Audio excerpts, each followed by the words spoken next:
जी, आज का हमारा टॉपिक है कंपाउंड और कम्प्लेक्स टिश्यू। लास्ट टॉपिक है हमारा चैप्टर नंबर 4 का। अगर प्लांट टिश्यू में टाइप्स देखी जाए तो हमने पीछे प्रीवियस लेक्चर में देखा सिंपल टिश्यू। सिंपल टिश्यू बच्चे वो टिश्यू होते हैं जिनमें सिमिलर सेल्स होते हैं, जबकि कम्प्लेक्स टिश्यू या कंपाउंड टिश्यू वो होते हैं जिसमें more than one type of cell जो हैं वो पाए जाते हैं, जो स्ट्रक्चर में डिफरेंट होते हैं। ठीक है, उन्हें कम्प्लेक्स या कंपाउंड टिश्यू बोलते हैं। हम यहाँ पर कम्प्लेक्स या कंपाउंड टिश्यू में जो कैटेगरी पढ़ने जा रहे हैं that is the xylem and phloem tissue. ये वेस्कुलर प्लांट्स में पाए जाते हैं, और वेस्कुलर प्लांट्स वो होते हैं जिनमें वेस्कुलर बंडल पाया जाता है, और वेस्कुलर बंडल किसको बोलते हैं? कलेक्टिवली जाइलम एंड फ्लोएम को बोलते हैं। तो सबसे पहले बच्चे हम देखते हैं अपना जाइलम टिश्यू जो होता है ये फंक्शन है। जाइलम टिश्यू जो होता है रिस्पॉन्सिबल होता है for the transportation of water and dissolve substance या मिनरल। ये रूट से लेता है, और एरियल पार्ट मतलब स्टेम और लीव्स वगैरह को जो है वाटर और मिनरल्स प्रोवाइड करता है। इसके अलावा इनमें जाइलम के अंदर सेकेंडरी वॉल्स पाई जाती हैं। जो सेल की सबसे बाहर वाली वॉल होती है उसे बोलते हैं प्राइमरी वॉल। जो जाइलम के पाई जाती है बाहर उसे सेकेंडरी वॉल बोला जाता है। और बच्चे वो थिक होती हैं और रिजिड होती हैं, क्योंकि उनमें लिग्निन पाया जाता है, जो कि हमने प्रीवियस लेक्चर में देखा था किसमें स्क्लेरन काइमा में भी पाया जाता है, इसलिए वो डेड होते हैं सेल्स। यही वजह है कि ये सेकेंडरी वॉल जो कि जाइलम में पाई जाती है उनमें लिग्निन पाया जाता है, वो थिक और रिजिड होता है, इसलिए जाइलम टिश्यू जो होते हैं वो हार्ड होते हैं, इसलिए वो हार्ड चीज़ सपोर्ट प्रोवाइड करती हैं। जाइलम में अगर स्ट्रक्चर देखा जाए तो इनमें, क्योंकि हमने कैटेगरी को किया है, देखा है कि इसमें दो टाइप्स के टिश्यू पाए जाते हैं या सेल्स पाए जाते हैं, तो वो कौन कौन से हैं बच्चे? फर्स्ट वन जो है वो वेसल एलिमेंट है, और सेकेंड वन जो है वो ट्रैकिड है।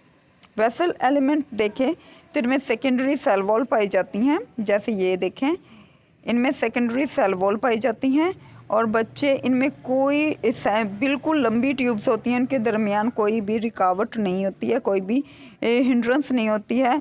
वाटर मूव करता है सीधे का सीधा लंबी ट्यूब्स के थ्रू। ठीक है, और ये आपस में जुड़ती जाती हैं, लंबी जो हैं वो लॉन्ग ट्यूब्स बनती जाती हैं, जबकि ट्रैकिड जो होते हैं वो सिलेंडर टाइप होते हैं और वो ओवरलैप करते हैं। ओवरलैप से मुराद एक वेसल एक ट्रैकिड के ऊपर साथ ही दूसरी अटैच है, दूसरी के साथ ही तीसरी अटैच होती है। जैसे कि ये देखें ओवरलैप होता है, एक दूसरे को क्रॉस कर रही हैं। अभी एक एंड नहीं होता, दूसरे का स्टार्ट हो जाता है, तीसरे का स्टार्ट हो जाता है। तो ये ओवरऑल हेल्प किस में कर रही होती हैं? ये ट्रांसपोर्टेशन ऑफ वाटर और मिनरल की ट्रांसपोर्ट में मदद कर रही होती हैं। तो जाइलम जो है वो क्या है? रिस्पॉन्सिबल है किसका? Transportation of water and mineral का। इसके अलावा इसमें टू टाइप्स ऑफ जो हैं वो सेल्स पाए जाते हैं, द वेसल एलिमेंट्स और सेल्स और ट्रैकिड। उसके बाद आगे चलिएगा बच्चे, जो नेक्स्ट वन कैटेगरी है that is the phloem tissue. Phloem tissue जो है वो रिस्पॉन्सिबल होता है for the conduction of dissolve organic matter और फूड भी आप कह सकते हैं बिटवीन द डिफरेंट पार्ट्स। आपको पता है कि प्लांट्स में जो फूड फैक्ट्री होती है वो लीफ होती है, तो लीफ से फूड आता है, स्टेम को जाता है, देन रूट्स को जाता है। तो जाइलम से वाटर रूट से लीफ तक जाता है, और फ्लोएम से मोस्टली जनरली लीफ से रूट तक आता है। फ्लोएम टिश्यू में अगर देखा जाए तो बच्चे इनमें भी टू टाइप्स ऑफ सेल्स पाए जाते हैं।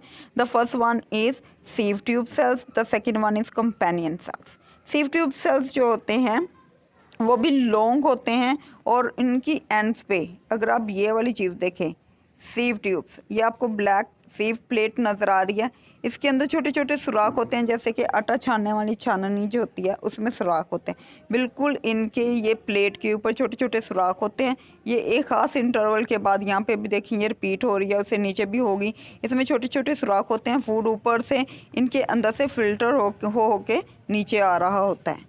दूसरी तरफ अगर आप देखें तो आपको साथ ही ये येलो कलर के, ये बिल्कुल साथ ही येलो कलर के आपको कंपेनियन सेल्स नज़र आ रहे हैं। बच्चे कंपेनियन सेल्स क्या करते होते हैं?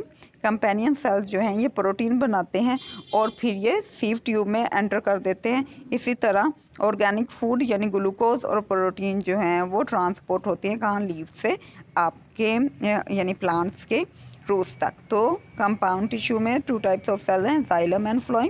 Xylem specialise for the transportation of water and dissolve mineral, phloem for the transport of food. उसमें क्या होते हैं? वेसल्स एलिमेंट्स और ट्रैकिड्स होते हैं बच्चे, इसमें सीव ट्यूब्स और कंपेनियन सेल्स होते हैं। तो आज के लिए हमारा इतना ही टॉपिक है।